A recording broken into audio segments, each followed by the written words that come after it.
The courtroom was packed long before the judge arrived. Lawyers shuffled papers, reporters whispered to one another, and curious spectators filled every seat, expecting another ordinary sentencing. Then the heavy wooden doors opened, and a tiny girl no older than 8 quietly walked inside holding a faded handmade sign. Her eyes were swollen from crying, but her steps never wavered. She looked toward the judge, then toward the man sitting in handcuffs, the only parent she had left. In a trembling voice that echoed through the silent courtroom, she raised the sign and pleaded, "Free my daddy, and I'll make you walk." For one brief second, the room froze. Then scattered laughter broke the silence. Some thought it was an innocent child's impossible promise. Others smiled with pity. No one imagined that those simple words would change not only one family's future but the lives of everyone in that courtroom forever. Before we continue this unforgettable story, if you believe kindness, forgiveness, and second chances can change lives, please like this video, leave a comment, share it with someone you care about, and subscribe to HeartLure Stories. Your support helps us bring more inspiring stories that remind us humanity still exists. The little girl was named Maren Ashcroft, a quiet child who had grown up much faster than most children ever should. Her father, Rowan Ashcroft, had spent his life repairing old wheelchairs, walkers, and medical equipment for elderly people who could not afford expensive replacements. His workshop sat in a modest neighborhood where everyone knew him as the man who never turned away anyone in need. When a retired veteran could not pay, Rowan repaired the wheelchair anyway. When a struggling mother needed a stroller fixed, he refused payment with a smile. After his wife passed away from a sudden illness 4 years earlier, Rowan poured every ounce of love into raising Maren while continuing his small repair business. They never had much money, but their tiny home overflowed with warmth, laughter, and kindness. Everything changed one rainy evening when Rowan witnessed a violent robbery outside a pharmacy. He rushed to protect an elderly woman being attacked. During the struggle, one of the robbers fell backward, struck his head, and suffered severe injuries before fleeing with his accomplices. The criminals disappeared, but Rowan stayed behind, calling emergency services and helping the injured victim. Weeks later, manipulated evidence, false testimony from the remaining robber, and a rushed investigation turned the hero into the accused. Rowan was charged with aggravated assault. Despite insisting he had only defended someone, the prosecution painted him as a violent man. Unable to afford an experienced attorney, Rowan stood little chance against the carefully constructed case. Throughout the trial, Maren attended every hearing. She wore the same blue cardigan her mother had knitted before passing away, believing it somehow carried her mother's courage. She watched adults argue over legal technicalities while no one seemed interested in the truth she knew about her father. To her, Rowan was the man who tucked her into bed every night, packed her school lunches with little encouraging notes, and spent weekends repairing wheelchairs for strangers without asking for anything in return. She could not understand how such a man could be called dangerous. The judge assigned to the case was Everett Holden, a respected man known for his discipline and strict interpretation of the law. Few people outside the courthouse knew that years earlier he had suffered a devastating spinal injury after a car accident. Despite numerous surgeries, he still relied on a wheelchair and lived with constant pain. He rarely spoke about his condition, believing personal hardship should never influence professional judgment. Every day he entered the courtroom with dignity, determined never to allow sympathy to cloud justice. As closing arguments ended, Rowan's exhausted face reflected weeks of sleepless nights. Maren sensed that something terrible was about to happen. Fear overwhelmed her.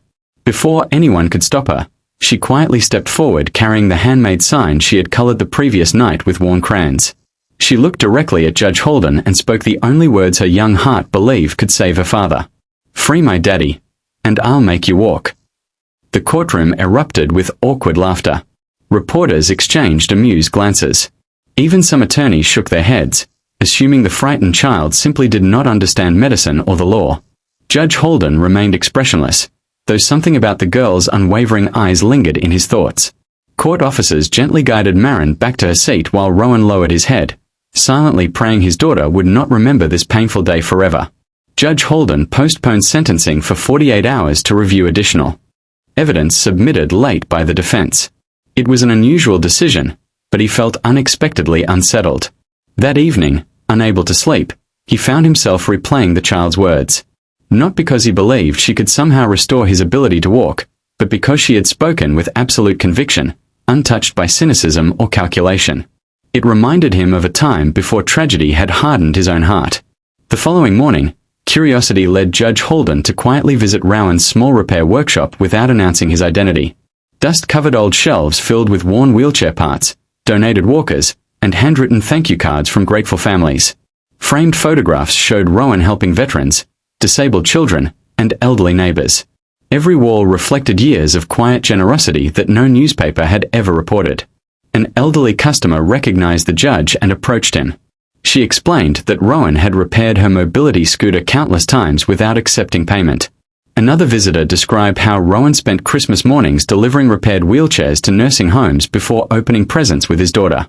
One by one, strangers unknowingly dismantled the image of violence the courtroom had created. Judge Holden asked to examine Rowan's maintenance records.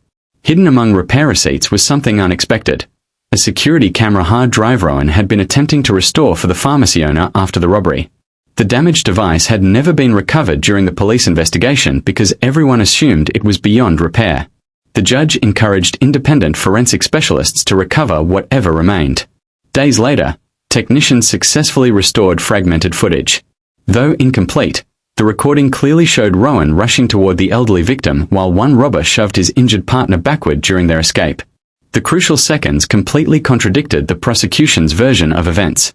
Additional witnesses, inspired by renewed attention, finally stepped forward after recognizing themselves in the recovered footage. Fear had initially kept them silent, but seeing the truth emerge gave them courage. The courtroom filled again for the extraordinary hearing. This time, there was no laughter. Every eye remained fixed on the screen as the restored footage played. Silence spread across the room. Prosecutors lowered their heads. Defense attorneys struggled to hide emotional relief. Rowan sat motionless, tears quietly streaming down his face as years of honest living were finally reflected in undeniable truth. Judge Holden carefully reviewed every piece of evidence before announcing that the conviction could not stand. Rowan Ashcroft was fully acquitted of all charges. The courtroom remained silent for a heartbeat before applause slowly spread through the gallery. Maren ran into her father's arms, holding him tighter than she ever had before. For the first time in months, neither of them feared tomorrow. After the hearing, reporters surrounded Judge Holden, asking what had motivated him to reopen the case. He simply replied that justice requires the courage to question certainty. He never mentioned the little girl whose impossible promise had first planted that seed of doubt. Life gradually returned to normal for Rowan and Maren, but something remarkable continued to unfold. Inspired by everything that had happened, local volunteers, engineers, therapists, and donors came together to expand Rowan's tiny repair shop into a community mobility center providing free wheelchair repairs and adaptive equipment for families who could not afford them. Maren spent afternoons welcoming visitors with homemade cookies and cheerful smiles. Her kindness became just as important as the repairs themselves. Months later, Judge Holden accepted an invitation to visit the center. There he met researchers developing experimental mobility technology using lightweight robotic supports. Rowan had been volunteering his mechanical expertise to improve damaged prototypes, while university engineers contributed advanced designs. Judge Holden agreed to participate in the pilot rehabilitation program. Progress came slowly. Weeks became months filled with exhausting therapy, setbacks, determination, and hope. Then one bright spring morning, surrounded by therapists, Rowan, Maren, and dozens of grateful families whose lives had been touched by the center, Judge Holden stood upright with the assistance of the new mobility system. His first careful steps were uncertain, emotional, and deeply symbolic.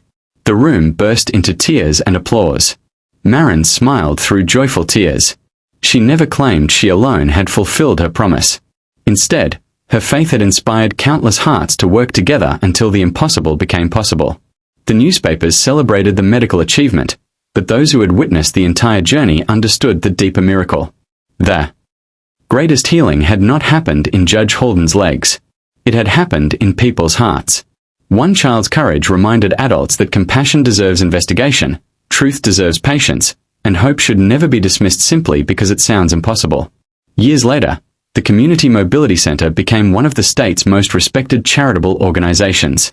Thousands of people regained independence because a father chose kindness over bitterness, a judge chose humility over pride, and a little girl refused to stop believing.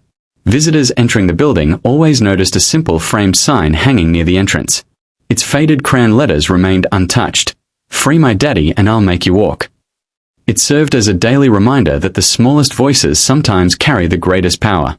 If this story touched your heart, please take a moment to like this video, share it with someone who needs hope today, subscribe to HeartLure Stories, and let us know your thoughts in the comments. Your support helps these inspiring stories reach people who may need encouragement the most. Special request: before this story ends, please comment with "Kindness always wins heavy black heart hash" if you believe one act of compassion can change someone's entire life. As Rowan and Marin walked home beneath the warm afternoon sun, hand in hand, they carried no anger toward those who had doubted them. They carried only gratitude.